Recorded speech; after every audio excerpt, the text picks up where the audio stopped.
Good morning, Fullness family. This is Paul Hughes. Lucy and I and our family have been in Birmingham for 22 years, and most of those years we've been a part of the Fullness family.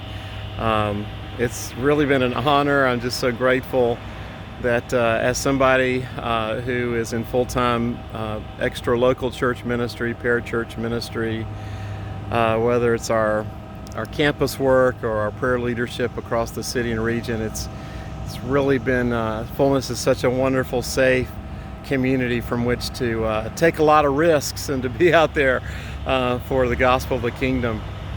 So today I am at the site of the Birmingham Jail. There's a historical marker back there. The state of Alabama marks this spot where the letter from the Birmingham Jail that Dr. Martin Luther King wrote in 1963 was done. The actual, I'm going to walk over there. The actual building here was here, of course, when King was in jail. It's not the building that he was actually in a jail cell. That building is gone. But you do have this marker, and we're part of a city that has an international reputation. And you've got this quote here about how injustice anywhere is a threat to justice everywhere. And a number of years ago, the Holy Spirit was speaking concerning Jesus' dream, Jesus' vision for Birmingham, and used those amazing words from King's letter, and yet made it a converse. In other words, that justice anywhere is a threat to injustice everywhere. And for me, that represents a place of righteousness and truth and justice, a transformed neighborhood, a transformed city or region. And so, the local church is the hope of the world.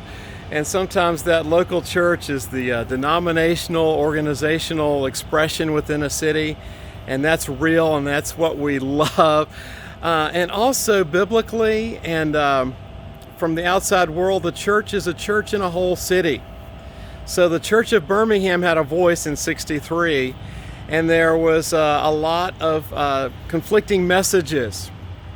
And so you had a preacher and King and other preachers. And the letter that King wrote from this jail was to 8 pastors, and one of them was actually a rabbi. And one of those was Paul Hardin. He was the Methodist pastor at First Methodist of Birmingham. And we sort of knew him. Lucy and I would sit in his backyard in his mountain home next to her grandparents' mountain home in North Carolina and watch fireworks. But we were just with Lucy's dad this week, and he knew Paul Hardin as a fellow Methodist minister. And I think we forget that it was the moderates who actually wanted change, but they didn't think that the pace of change was really good for Birmingham. And so King's letter was really addressed to other pastors on the pace or the how of change. Gabriel, I'm going to wrap this up, but my son Gabriel gave a message August 2nd about, we've been here before, the church in exile, or the people of God in exile. We wax and wane in terms of our social, political influence. But Birmingham as a citywide church has been here before you guys in '63 and now in 2020. A lot of different messages. There's voices in the streets. But King said some things about the church too in this letter, and that was that the church was called to be not a thermometer, just simply reflecting the mores or social temperature of an issue, but to be a thermostat, and that is to set the standard. And so my prayer now, Father, help Fullness as a part of the one church of Birmingham to have its voice and to be leveraged with all of the other local church expressions, to be pleasing in your sight, God. May we not fail the test of 2020.